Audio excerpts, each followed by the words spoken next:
it looks as though there is a kind of grown-up in charge. It looks as though a period of stability is being ushered in. All of those things are important. And obviously, coming back to Ukraine on a key policy area like support for the government in Kyiv, Mr. Sunak has been able to signal it's very much steady as she goes and continuity. So I think that is probably a strong signal as well.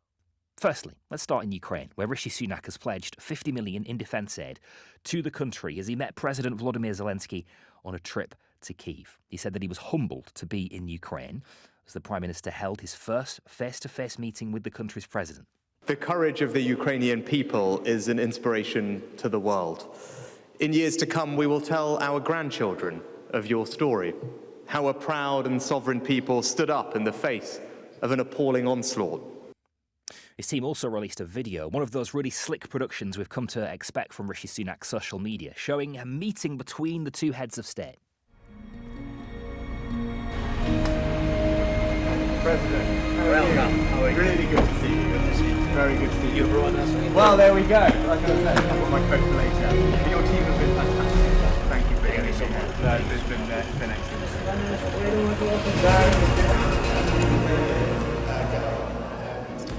You see lots of the two of them marching around buildings together, embracing each other, and Rishi Sunak coming to speak for the first time to Volodymyr Zelensky. Of course, Rishi Sunak isn't the head of state of the United Kingdom, is he? He's technically the Prime Minister, and Volodymyr Zelensky the head of state there. Let's speak to Jonathan Marcus, who's the BBC's former diplomatic editor. He's been watching developments from Ukraine tonight. Jonathan, hello, good evening. Yes, hi, good evening. Can we start with the numbers on this one? 50 million in defence aid. What does that really mean, Jonathan, in real terms? Well, it looks as though it's going to be buying something like 125 anti-aircraft guns, technology to counter Iranian-supplied drones, radars, anti-drone electronics, and so on. It's part and parcel of obviously a much broader package over the course of this year. Something over £2.3 billion has been spent on weaponry and other equipment that has been supplied to Ukraine. And certainly when Liz Truss, remember her, was briefly Prime Minister, she was talking at the UN of matching or even exceeding that amount next year in 2023. So a significant amount of money, obviously dwarfed by the huge volume of material and equipment that the Americans are supplying, but certainly on some measures, Britain is the next largest supplier, the largest supplier amongst all the rest, if you like, of the many, many countries that are donating weaponry and equipment to Ukraine. Okay, I mean, you've put it brilliantly in the context there, Jonathan. We're talking about £50 million here, in the context of billions being offered. Is this 50 million, simply something that Rishi Sunak can announce from Kyiv tonight, or is it in itself significant? Oh, look, in itself, this is not just, there's obviously politics in terms of the visit.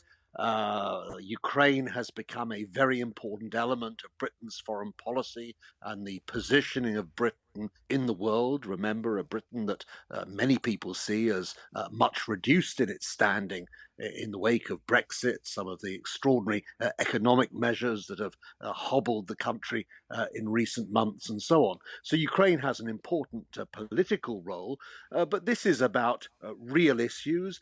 This is essentially about a country that was attacked out of the blue by an aggressive neighbor.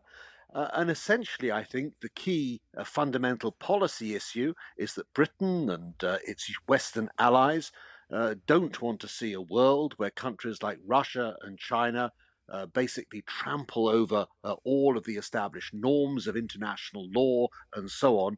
They believe that if Russia were to succeed in Ukraine, it would set about or set in course a very different world in which countries like ours would clearly suffer the consequences. So there are huge practical and moral reasons, I think, for backing Ukraine, quite apart from the political razzmatazz that enables the Prime Minister Rishi Sunak to march around on the world stage. Okay, as you alluded to, Jonathan, Rishi Sunak is the third Prime Minister that Volodymyr Zelensky's had to establish a relationship with in quick succession. Does that make a difference? I think the personal relationships are clearly important, but then if you look at the relationship between Britain and Ukraine, it's multifaceted. It extends down through many levels. You look at the very close relationship between the defense ministers of the two countries and all of the officials who are involved in not just the supply of weaponry and equipment, but of course also this very significant training mission that is underway in this country, training Ukrainian soldiers over a 5 week course to give them basic battlefield skills and so on. So, at many, many levels, there are personal relationships involved, and inevitably, of course, those can be very important. Okay.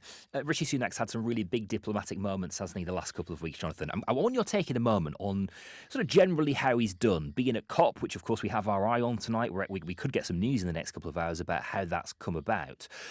Also, Qatar, which we'll talk about in more detail after 11, and we'll hear from the ground in Qatar.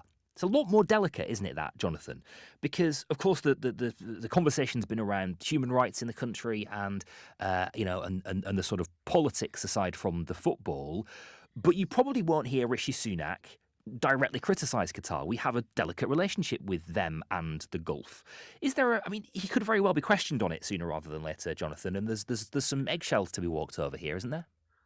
Yes, there are eggshells to be walked over, but look, it's nothing new. Our relationship with the Gulf states, or indeed with the most important country in the region, Saudi Arabia. There, these are things that this prime minister will have to contend with, as his predecessors did.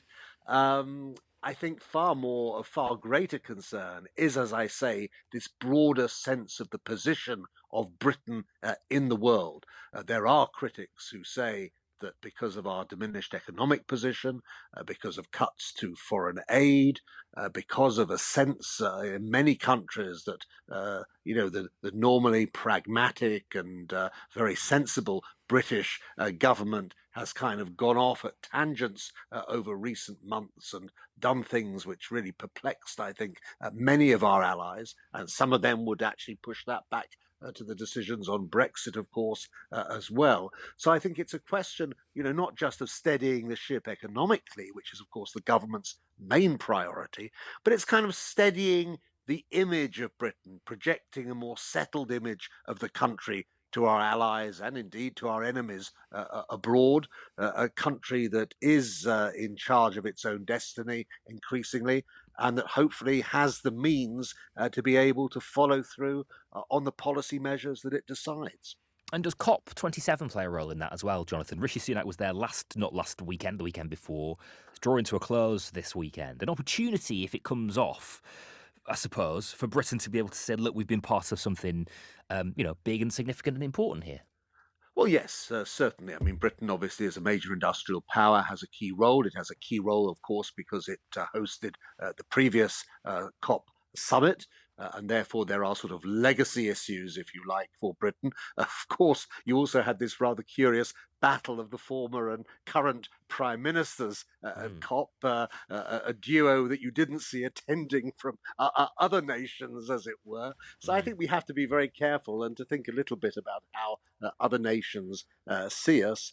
But, righting the economy is in the essence at the center of all of this. I mean, when you look at the war in Ukraine and you look at some of the early lessons from that, the extraordinary attrition of modern high intensity warfare, the need for more modern equipment for the British Armed Forces, the need for vastly increased stocks of ammunition. I mean, most European countries have enough ammunition to fight a war on the scale of what's going on in Ukraine for about a week or 10 days. I mean, that clearly is not sufficient. So all of these things cost money. They all involve competitions, if you like, for resources with other, obviously very important spending priorities, healthcare, ultimately one day perhaps social care for the elderly, and so on. And so the only way of squaring that circle is having a bigger pie. So the central mission of the current government of trying to stabilize the economy and ultimately get the economy growing again is vital for all of these policy areas, and not least the defense and security of the country. Okay. As Rishi Sunak makes his way back from Ukraine then tonight, Jonathan, a couple of days after being in Thailand in the Middle East, for the G20 summit, a couple of weeks on from being in Egypt for COP27. Some really big international diplomatic moments for Rishi Sunak in his first few weeks as Prime Minister. How do you assess his performance? I think generally speaking, he's done okay. He's done well. I mean, he isn't the kind of showman that people were used to with Boris Johnson. I think Liz Truss, his immediate predecessor, was a rather more dour figure in many ways, certainly an unknown on the international stage. Now, Rishi Sunak is not particularly well known, although, of course, his experience as a finance minister has given him a certain amount of contact with his equivalents overseas. But I think it looks as though there is a kind of grown up in charge. It looks as though a period of stability is being ushered in. All of those things are important. And obviously, coming back to Ukraine on a key policy area like support for the government in Kyiv, Mr. Sunak has been able to signal it's very much steady as she goes and continuity. So I think that is probably a strong signal as well. Okay, Jonathan, really appreciate your time tonight. Thank you for your incredible insights. Jonathan Marcus, BBC's former diplomatic editor, with us on Times Radio tonight. Also, it was Indonesia was what I was looking for, not Thailand, a bit further south, obviously.